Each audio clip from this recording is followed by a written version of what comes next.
Assalamualaikum warahmatullahi wabarakatuh. Sekarang kita masuk sistem gerak pada manusia.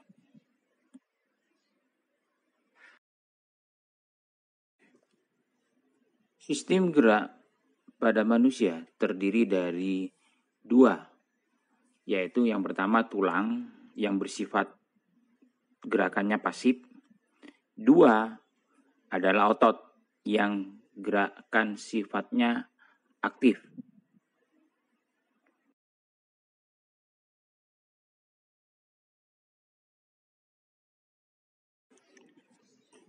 Tulang atau rangka.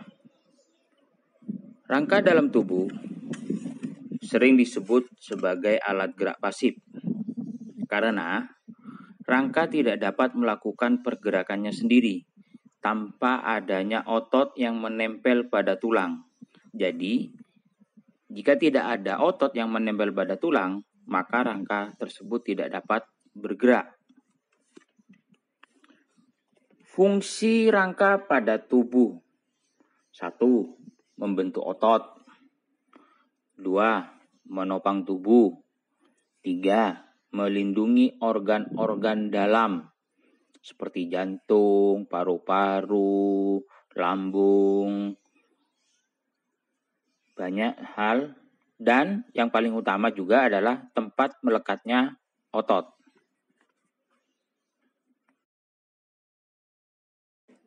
Berdasarkan letaknya pada tubuh, rangka manusia dikelompokkan menjadi dua bagian. Yang pertama, rangka aksial atau sumbu tubuh, yaitu dari kepala atau tengkorak, tulang rusuk, tulang dada, dan tulang belakang.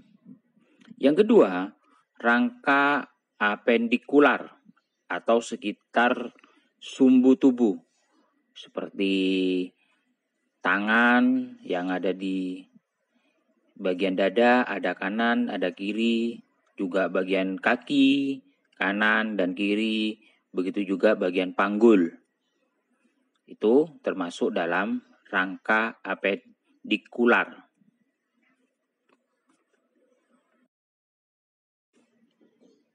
Tulang berdasarkan jaringannya terdiri dari dua. Yang pertama, tulang rawan yang tersusun atas sel kondrosit yang berasal dari kondroblast dan mensekresikan matrik yang disebut kondrin. Nah, tulang rawan ini biasanya terletak pada telinga, kuping telinga maksudnya, kemudian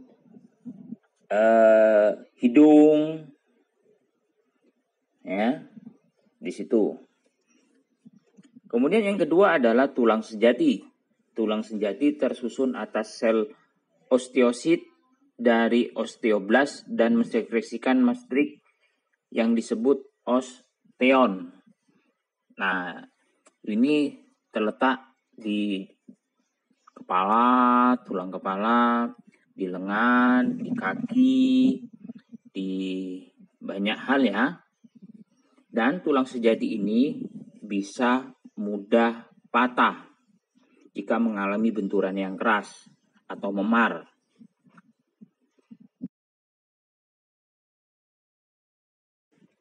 Berdasarkan bentuknya, tulang terdiri dari tulang pipa. Contohnya tulang betis, tulang paha, tulang kering, tulang hasta, tulang pengumpil.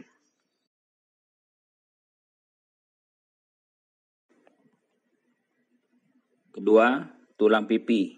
Tulang yang tersusun atas dua lempeng tulang kompak dan tulang spons. Di dalamnya terdapat sumsum tulang. Contohnya tulang rusuk, tulang belikat, dan tulang tengkorak atau tulang kepala.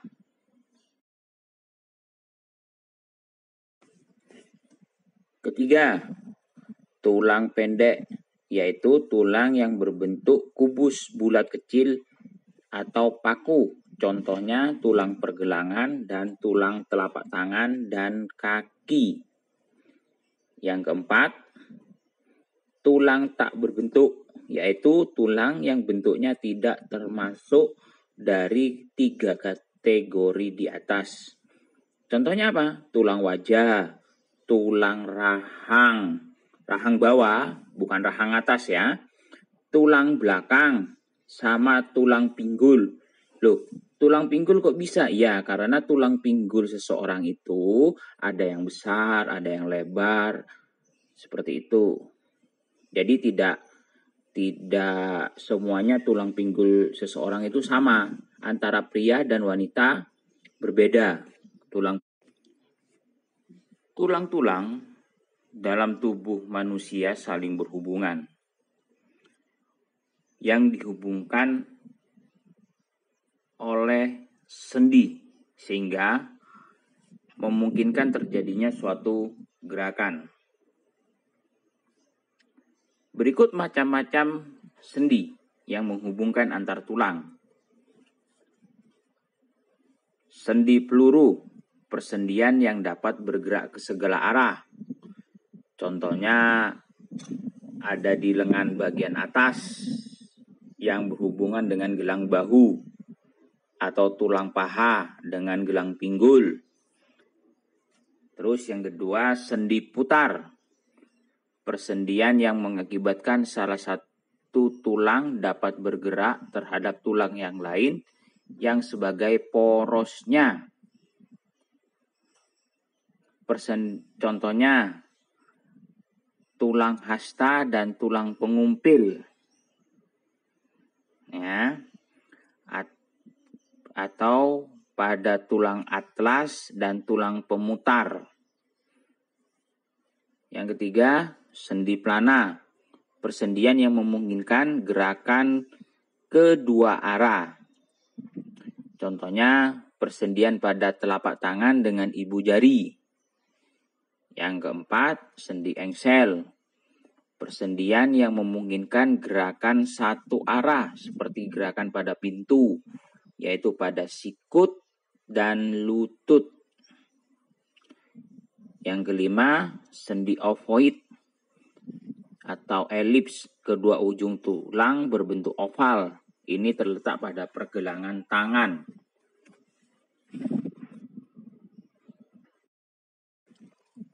Berikut adalah gambar macam-macam sendi.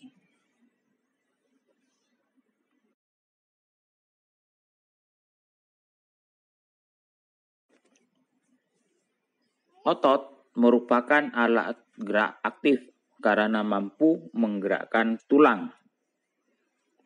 Otot melekat pada rangka dan tersusun atas jaringan otot, terutama otot lurik.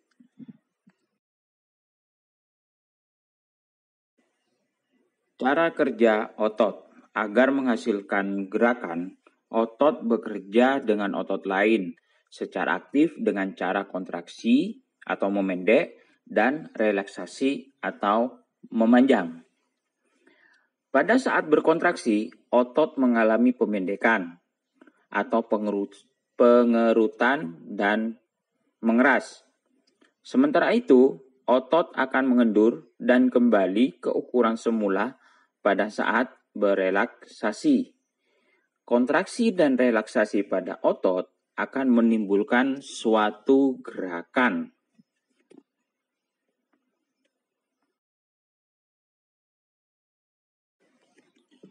Macam-macam otot. Yang pertama, otot lurik. Otot lurik bekerja di bawah kehendak kita. Jadi bisa diperintah oleh kita mau berhenti atau tidak. Yang kedua adalah otot jantung yang bekerja di luar kehendak kita. Tanpa harus ada perintah, dia akan bekerja 24 jam. Sampai kalau kita perintah untuk tidak bekerja otot jantung, waduh bisa bahaya. Karena bisa menyebabkan kematian. Otot jantung yang berhenti berdenyut, berhenti bekerja, akan mengakibatkan seseorang almarhum. Nah, selanjutnya yang ketiga adalah otot polos.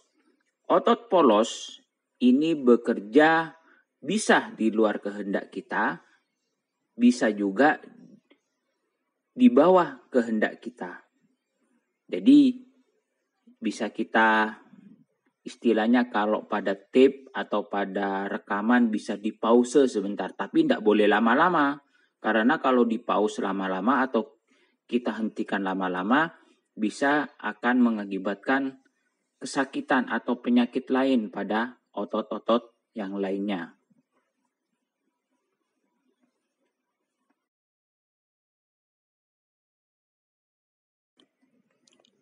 Nah, perhatikan tabel perbedaan otot lurik, otot polos, dan otot jantung di bawah ini.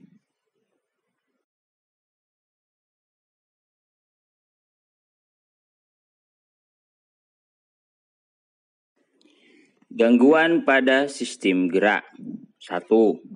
Lordosis.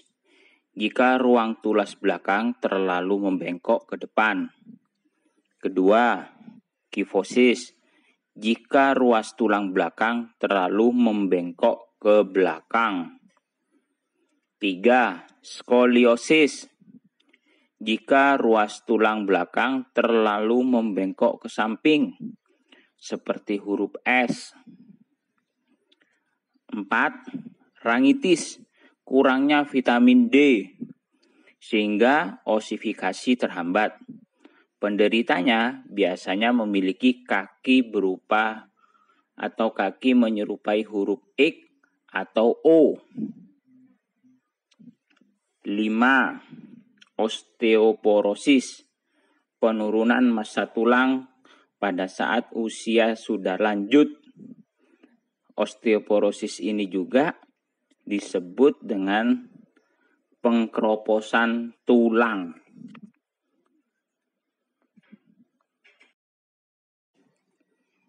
6. Polio, penyakit tulang yang disebabkan oleh virus, sehingga tulang ini menyusut dan mengalami kelumpuhan. 7. Hidrosefalus, terjadi pada tengkorak atau rongga otak, sehingga menyebabkan cairan yang berlebihan. 8. Patah tulang, fraktura. 9. Dislokasi, pergeseran kedudukan sendi akibat sobek atau tertariknya ligamen. 10. Keselio. Ini terjadi pada sendi ya, yang diakibatkan oleh gerakan tiba-tiba atau tidak biasa dilakukan. 11. Ankilosis. Keadaan sendi tidak dapat digerakkan, artinya sendi mengalami kekakuan, sehingga mengakibatkan kram istilahnya, seperti itu, atau kejang otot. Terima kasih telah mengikuti materi hari ini tentang sistem gerak pada manusia, dan sampai jumpa lagi dan ketemu lagi pada materi-materi selanjutnya. Terima kasih. Wassalamualaikum warahmatullahi wabarakatuh.